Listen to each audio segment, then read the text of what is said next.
Might like to get in on that action, actually put that in my garage. Pretty good look. Light up the garage gym just nicely. Looking out west of downtown.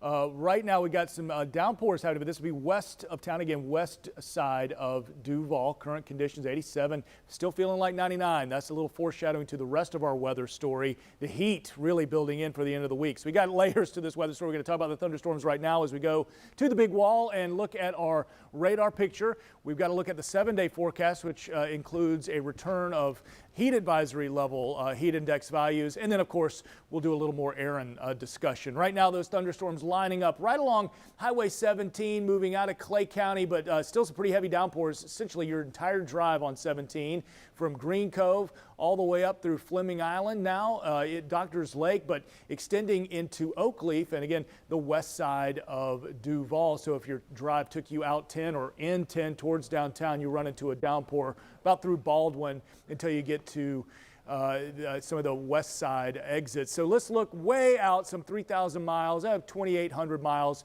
into the Atlantic. Erin, not overly impressive with the structure at the moment, and the reason being, and why it hasn't sped up in development, first of all, some cooler water it's over now off the coast of Africa. It's going to run into bathwater, but also dry air. As you look at the water vapor imagery, some dry air, Saharan dust actually impeding its development as it continues a little bit of a trip further south before ultimately curving back into some of this very, very warm water. And that's why ultimately it could become a major hurricane. But why the turn to the north? So right now, notice again that trip to the south. We've got a pretty strong ridge to its north blocking, keeping that move to the south. Also, as it's a little bit weaker at the moment, easier to steer further south.